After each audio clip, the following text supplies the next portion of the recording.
Seigneur, je ne suis qu'un instrument, Seigneur. Que toute ta gloire te revienne. Seigneur, utilise-moi pour ton sein. Que mes frères et sœurs ne puissent pas voir le frère Joe, mais qu'ils puissent entendre ta parole et voir que ta parole dans le nom puissant de Jésus. Amen. Amen. Gloire à Jésus. Je suis très heureux d'être parmi vous pour pouvoir vous donner la parole ce matin.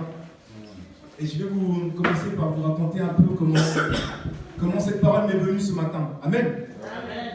En fait, il faut savoir qu'on discutait avec le pasteur et pendant nos discussions, le pasteur me dit qu'il aimerait voir la manifestation de Dieu dans cette église. En fait, pendant qu'il discutait, il me faisait comprendre qu'il voulait voir la guérison de Papa Jean-Christophe. Et pendant qu'il me parlait, je sentais vraiment que, en fait, c'est comme s'il défiait Dieu. Il disait, mais Dieu, Jésus, pendant que tu es là, tu as fait des miracles et ces gens t'ont suivi. Parce qu'ils ont vu les miracles que tu faisais. Et il me dit, j'ai envie que ce miracle se produise à l'église. J'ai envie que Papa Jean-Christophe retrouve la vue. Amen. Et je voyais qu'il était vraiment soucieux de cela. Et comme le Saint-Esprit ne fait rien par hasard, moi aussi j'étais dans le même questionnement.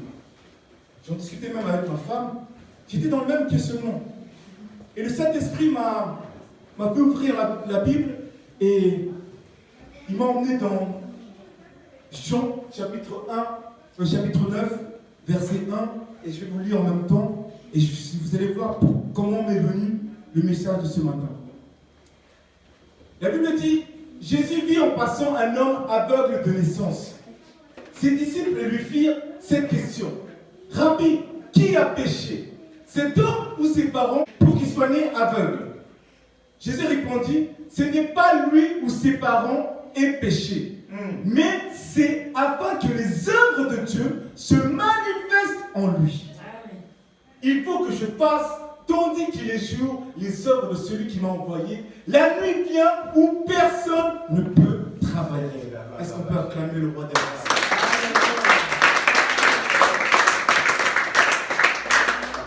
Le message de ce matin, c'est il faut que tu fasses les œuvres de celui qui t'a envoyé.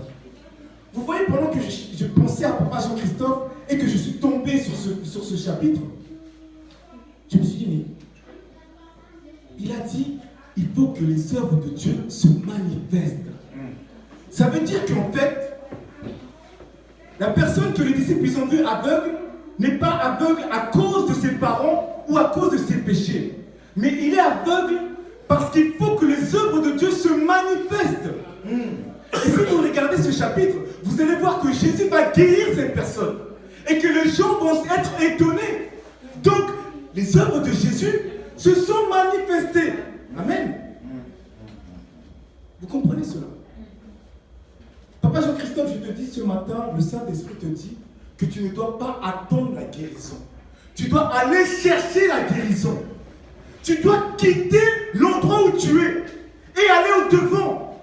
Nous avons tendance à attendre les choses. Tu attends la guérison. Tu attends que le pasteur prie. Très souvent, nous voyons maman qui prie à tes côtés. Elle prie pour toi. Mais le Saint-Esprit te dit ce matin, va chercher ta guérison. N'attends personne. Va chercher ta guérison. Change ta manière de prier. On a l'habitude de ne pas t'entendre prier. On doit t'entendre prier. On doit voir que tu vas chercher la guérison. La guérison ne viendra pas tout seul. Il faut aller la chercher. N'attends pas après quelqu'un. Va, change quelque chose. Je ne sais pas quoi, mais change quelque chose. Fais des choses que tu n'as pas l'habitude de faire pour avoir cette guérison. Parce que Dieu le dit, j'attends, il faut que les œuvres de Dieu se manifestent. Donc il faut que la guérison de Papa Jean-Christophe se fasse pour que les œuvres de Dieu se manifestent. Amen. Amen. Amen. Amen. Gloire à Dieu. Le sujet de mon message, comme je vous l'ai dit,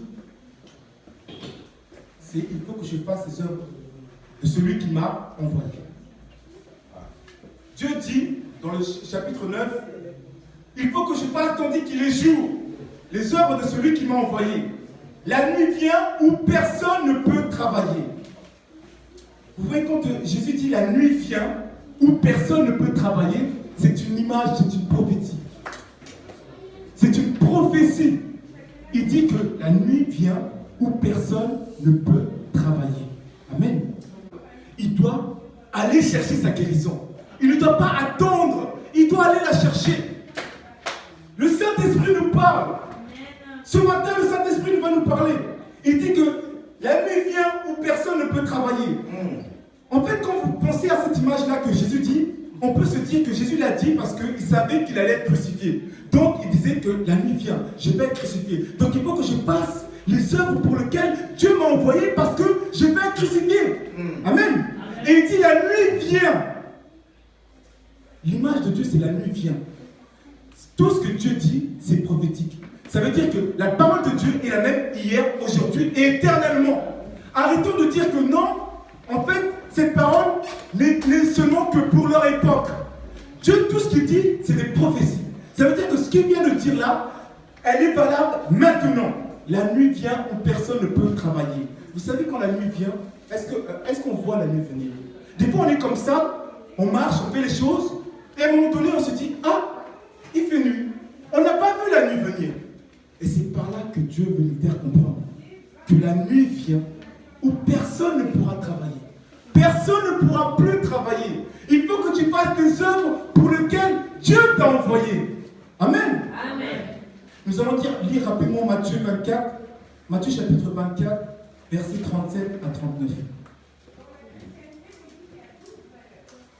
Ce qui arriva du temps de Noé arriva de même à l'avènement du Fils de l'homme.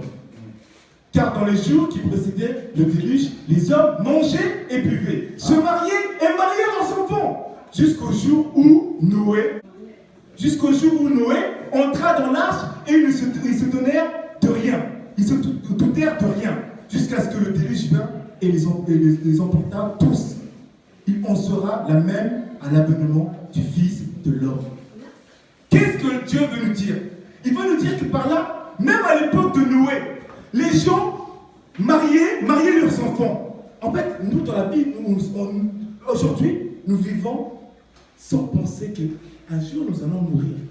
Notre vie sur cette terre n'est pas éternelle. Et nous sommes là, nous vivons notre vie, nous travaillons, nous faisons ce qu'on a l'habitude de faire, sans penser que non, ma vie sur cette terre n'est pas éternelle. Je vais passer par la mort. Je suis obligé de passer par la mort. Mais nous vivons comme à l'époque de Noé, sans savoir que, voilà. Et un jour, la nuit vient. Et il est trop tard. Il est trop tard, la nuit est venue, il est trop tard. Est-ce que tu as fait les œuvres pour lesquelles Dieu t'a envoyé? Non. Pourquoi? Parce que nous passons notre temps à vivre. Nous vivons, nous travaillons, nous passons notre temps. Voilà, c'est ma vie. Je vis, je travaille. Voilà. Et c'est tout. Mais Jésus ce matin te dit, la nuit vient où personne ne pourra travailler. Plus personne ne pourra travailler. Ça sera trop tard. Ça sera trop tard. Ça sera trop tard, mes frères et sœurs. La nuit vient. Vous avez vu ce footballeur, on en parle beaucoup, ce footballeur. Salah, c'est ça? Il a pris l'avion et l'avion s'est écrasé. Est-ce qu'il savait qu'il allait mourir? Non, il ne savait pas qu'il allait mourir. La nuit vient. Il ne savait pas que la nuit était venue. Il avait deux possibilités. Soit de prendre un avion économique, donc un avion avec tout le monde, ou soit de prendre un petit jet privé qui va l'emmener lui tout seul, avec son chauffeur, à destination. Il ne voulait pas être avec la foule. Il voulait être tout seul. Parce que c'est un footballeur professionnel. Il ne veut pas se mélanger. Il a pris un petit coucou, un petit avion là. Il y avait lui, le chauffeur, et le pilote. Et au final, il est mort. Est-ce qu'il savait qu'il allait mourir? Non. Est-ce que tu sais que demain ou après-demain, tu vas mourir? On ne sait pas. La nuit vient sans prévenir.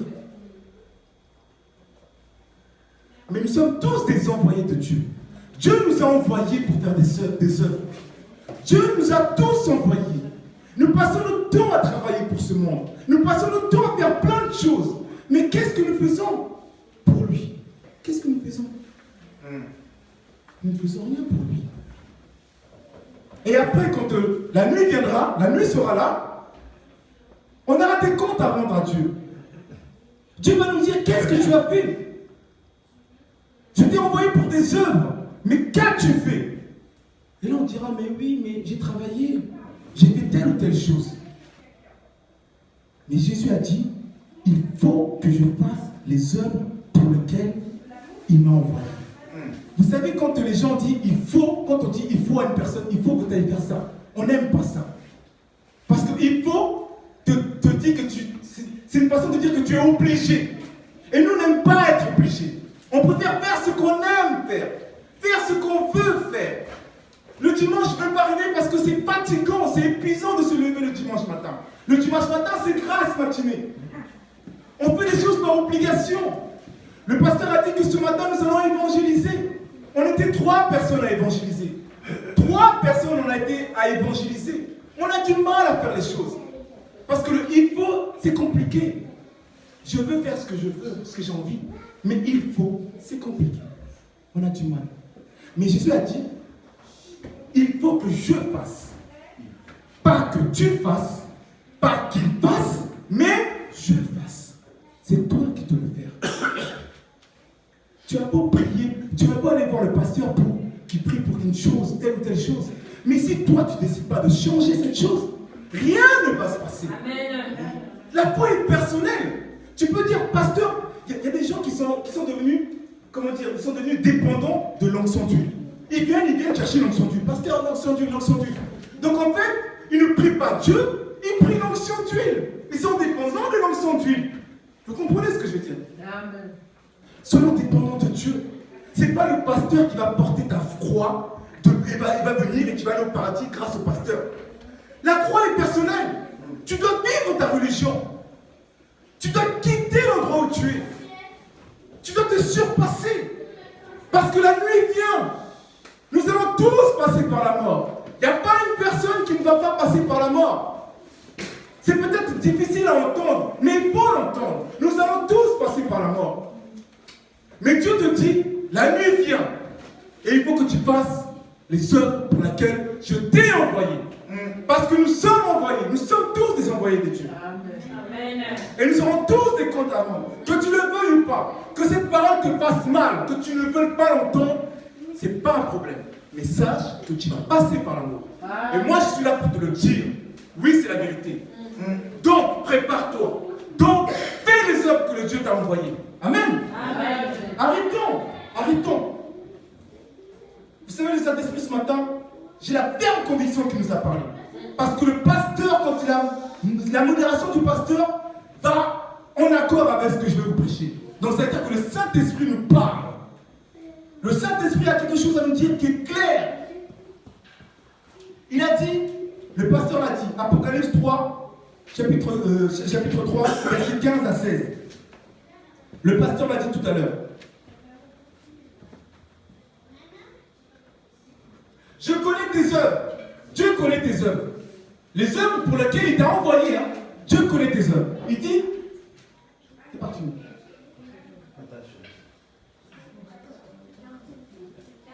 Ouais. Dieu dit, je connais tes œuvres. Je sais que tu n'es ni froid ni bouillant. Puisses-tu être froid ou bouillant? C'est ce que disait le pasteur. Puisses-tu être froid ou bouillant? Ainsi, parce que tu es tiède, qu'est-ce qu'il dit? Que tu n'es ni froid ni bouillant, je te vomirai de ma bouche. Parce que tu es tiède. Ni froid ni bouillant. La parole de Dieu dit, il préfère que tu sois froid que tiède. Et nous sommes tièdes. C'est vrai. Une personne tiède, c'est quoi une personne tiède? C'est un chrétien du dimanche. C'est un chrétien qui dit qu'il est chrétien que de temps en temps. Il est tiède. Vous comprenez ça? Tu es chrétien, mais que le dimanche. Tu es tiède. On a du mal à venir prier le vendredi. Tu es tiède. Tu es chrétien quand tu le veux. Quand tu as des problèmes, tu es chrétien. Mais quand tout va bien, ben ça va. J'ai pas besoin de Dieu. C'est être tiède. Et la parole de Dieu dit, je préfère que tu sois froid. Donc une personne qui est froid, c'est une personne qui ne croit pas. Et qui a décidé de ne pas croire. Il est froid. Il dit que je préfère que tu sois cette personne-là, que tu sois tiède. Donc toi tu penses que oui, je suis chrétien, de temps en temps, je fais des choses de Dieu à coup du monde. Tu crois que tu es dans la bonne direction. Mais Dieu te dit, tu es tiède. Il veut des gens bouillants. Bouillants pour Dieu. Nous devons être être bouillant. La température doit être bouillante.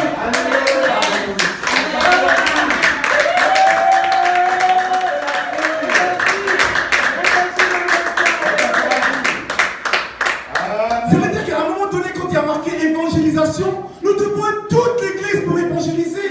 Nous devons être bouillants. Il y a souvent des gens qui disent, oh, il n'y a pas beaucoup de gens à l'église. Mais qu'est-ce que toi tu fais pour amener ces gens-là? Nous avons tendance à prier et de dire, Dieu, donne-moi une augmentation, donne-moi. La Bible dit que tu vas prospérer. Donc c'est-à-dire que tu vas prospérer. C'est-à-dire qu'un chrétien qui est pauvre, c'est pas normal. Tu dois prospérer. Mais pour prospérer, tu dois respecter les lois divines. Tu dois respecter les lois divines si tu veux prospérer. Il y en a qui prient, qui veulent avoir de l'argent, mais ils ne sont même pas capables de donner leur dîme. Comment veux-tu prospérer si tu ne donnes pas ta dîme? Comment veux-tu prospérer? Tu veux remettre tes bénédictions entre les mains de Dieu. C'est-à-dire que tu veux remettre ton argent entre les mains de Dieu. Tu veux que Dieu te donne. C'est-à-dire que tu veux une augmentation. Tu veux que Dieu te donne l'augmentation. Et tu dis, je ne peux pas donner ma dîme parce que je n'ai pas d'argent. Mais quand tu as l'argent, qu'est-ce qui change? Tu ne donnes pas ta dîme. Vous comprenez ce que je veux dire? À un moment donné, tu auras beau prier, dire, Seigneur, donne-moi ci, Seigneur, dis-moi ça. Mais si tu veux prospérer, il faut que tu fasses les lois divines. Tu respectes les lois divines. C'est-à-dire que dans ta dîme, dans ton argent, s'il n'y a pas la part de Dieu, comment Dieu va te donner de l'argent en sachant que tu ne vas pas mettre sa part? Tu ne penses jamais à sa part. La parole de Dieu dit que tu dois semer pour récolter. Mais nous voulons récolter sans semer. Tu veux récolter sans semer. Tu veux les bénédictions de Dieu, mais sans penser à Dieu. Mais Dieu regarde au cœur. Dieu regarde au cœur. Tu auras beau prier, mais Dieu va regarder ton cœur. Et si dans ton cœur, tu n'as pas un cœur qui donne, Dieu ne te donnera pas. Parce qu'il voit que tu n'as pas un cœur qui donne. La parole de Dieu, si vous regardez dans Abraham, Abraham a dit, je donne ma dîme de tous mes revenus. Quand il dit la dîme de tous mes revenus, cela veut dire que le chômage, tu peux donner ta dîme. La cave, c'est des revenus. Ne dis pas que je ne travaille pas. Parce qu'à ce moment-là, quand tu demanderas quelque chose à Dieu, il te dira, mais moi aussi je ne travaille pas. Vous comprenez ce que je veux dire? On ne peut pas prier, demander des choses à Dieu, sans pour autant semer. Tu dois semer pour récolter. Sème. Parce que quand tu sèmes, tu ne penses pas à des calculs. Tu sèmes parce que tu as la foi. C'est ça que tu recherches. Il veut qu'on ait foi. Malgré que les comptes sont difficiles, sème et tu récolteras. Sème et tu récolteras. Mais nous calculons. Ah mon Dieu, si je te donne la dîme, il ne me restera plus d'argent. Mais ça, ce n'est pas un cœur pour Dieu. C'est-à-dire que tu as un cœur dans tes calculs. Tu mets l'importance à tes calculs et non à Dieu. Regardez bien. Juste pour aller vite. Regardez ce verset. Malachie 3, verset 10. Malachie 3, verset 10, il dit, apportez à la maison du trésor toutes les dîmes. Toutes les dîmes, pas juste le travail. Apportez à la maison du trésor toutes les dîmes, afin qu'il y ait de la nourriture dans ma maison. Mettez-moi de la sorte à l'épreuve. C'est la première fois que Dieu dit de le mettre à l'épreuve. C'est-à-dire que Dieu te dit, donne ta dîme et mets-le à l'épreuve. Il dit quoi? Vous avez avec moi? Mettez-moi de sorte à l'épreuve, dit l'Éternel des armées. Et vous verrez, si je ne l'ouvre pas pour vous, les écluses du ciel, si je ne réponds pas sur vous, la bénédiction en abondance. Donc ceux qui regardent en disant avec eux, si vous voulez de la bénédiction en abondance, respectez les lois divines. Respectez les lois divines. C'est simple. Arrêtez de garder votre argent. Ça ne sert à rien. Sème et tu récoltes. Tu sèmes et tu récoltes. C'est comme ça. Nous voulons récolter sans semer. Dieu donne, c'est tout. Non. Dieu a besoin de voir que tu penses à lui. Vous savez, à l'Institut biblique, il y a un truc qui m'a vraiment marqué et je me suis dit, c'est la vérité. Le pasteur nous a dit, il a dit qu'en gros, quand tu donnes ta dîme, le loyer, la paye arrive et tu payes tes factures, tu payes, et à la fin, tu donnes ta dîme. C'est pas bon. C'est pas bon. Parce que Dieu veut les prémices, les premiers. Dieu est en premier lieu. Dieu doit être à la première place. Ça veut dire que quand tu reçois ton argent, tu dois commencer par enlever l'argent qui est à Dieu et lui donner. Quand tu viens et que tu fais tes courses, le loyer, tout ça, et après tu viens voir Dieu, Dieu n'accepte pas ta dîme. Il n'est pas reconnaissant. Ne voit pas que tu as un cœur pour lui. Il veut que tu as un cœur pour le loyer, pour tes dépenses, et après tu penses à lui. Et tu veux que toi, Dieu pense à toi tout de suite. Vous comprenez ce que je veux dire? Moi, ça m'a marqué. Je me suis dit, oui, c'est la vérité. C'est la vérité, j'ai agi comme ça. Et après, on veut que Dieu pense à nous tout de suite. Maintenant, la guérison, maintenant, je veux. Non. Non. Montre-lui que tu la mets à la première place. Montre-lui que tu ne vis que pour lui. Et c'est par là que tu verras de la bénédiction en abondance. Il a dit, mettez-moi à l'épreuve. C'est la première fois que Dieu dit, mettez-moi à l'épreuve dans la Bible. Il a dit pourquoi? Il a dit pour la dîme. Parce qu'il sait que la dîme, c'est quelque chose que nous ne voulons pas entendre. Nous ne voulons pas entendre. Nous sommes près de nos sous. Nous voulons marcher avec notre argent. Mais quand tu vas mourir, ton argent ne sera plus là. Commence dès maintenant à donner l'argent à Dieu. Afin de semer pour récolter. Tu sèmes, tu récoltes. S'il vous plaît, s'il vous plaît. Je sais que ça fait mal d'entendre ça. Je sais que c'est difficile. Mais s'il vous plaît, respectons les lois divines. Et nous allons avoir de la bénédiction en abondance. Amen. Amen. Pour terminer, à l'Institut biblique, on nous dit souvent qu'il Horeb. Vous connaissez tous Horeb? Horeb, c'est une montagne. C'est la plus haute montagne. Et dans cette montagne-là, c'est là où Élie a rencontré Dieu. Cette montagne, il l'a appelée la montagne de Dieu. Parce que c'était une haute montagne et il pensait que s'il montait là-haut, il pouvait être tout près de Dieu. Et c'est là où Élie a rencontré Dieu. Et il vivait là. Tout le monde était dans cette montagne-là. Tout le monde, ils allaient dans cette montagne. Parce qu'ils savaient qu'il y avait Dieu. Et puis une fois qu'ils sont arrivés dans cette montagne, les années passées, ils restaient à cette montagne. Ils ne bougeaient plus, ils restaient à cette montagne. Et Dieu est venu lui parler. Il leur a dit, quitte Horeb. Il leur a dit, quittez Horeb. Ce matin, Dieu te dit, quitte. Quitte l'endroit où tu es. Avance, va plus loin. Quitte. L'église n'avance pas. Fais quelque chose pour faire avancer l'église. Évangélise. Fais des choses. Quitte l'endroit où tu es. Tu veux des changements? Quitte la place où tu es. Tu veux des changements? Pense à Dieu. Quitte la place où tu es. Tu es bien, c'est vrai. Nous sommes bien à l'église. Nous venons tous les dimanches, nous prions. Nous sommes bien. Mais c'est pas assez. Dieu demande plus. Tu vois les chaises qui sont là. Ne te pose pas la question de savoir pourquoi. Va au-delà. Va chercher. Quitte Horeb. La montagne, c'était bien. C'était la montagne de Dieu. On ne dit pas que c'était pas bien. Mais Dieu a dit quitte là-bas. Va dans les nations.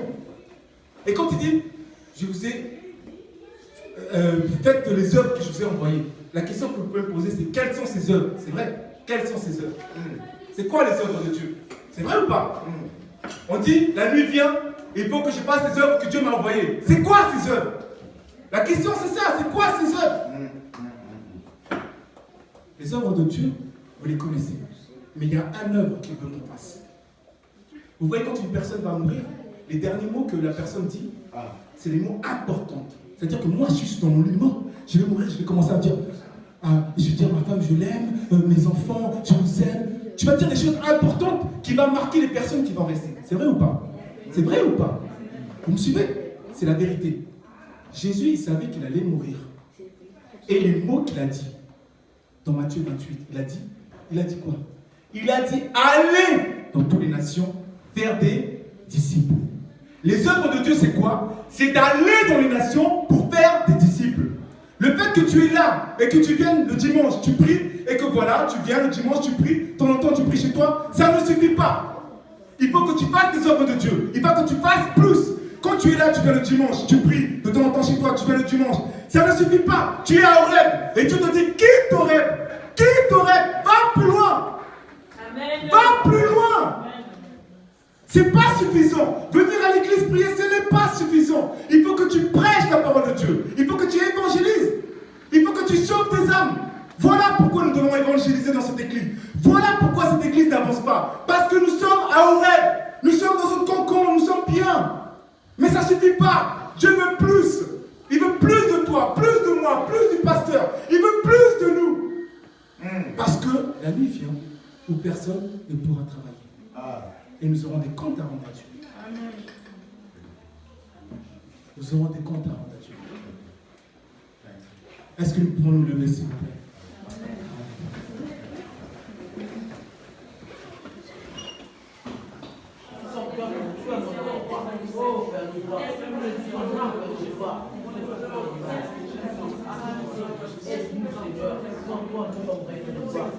Seigneur, je prie pour chacun d'entre nous, Seigneur Jésus. Que cette parole que tu as semée en nous, Seigneur, puisse nous transformer, puisse nous élever, puisse nous faire grandir, Seigneur Jésus. Seigneur, nous ne voulons pas être tièdes. Nous voulons être bouillons pour toi. Seigneur, je te prie que tu utilises chacun d'entre nous.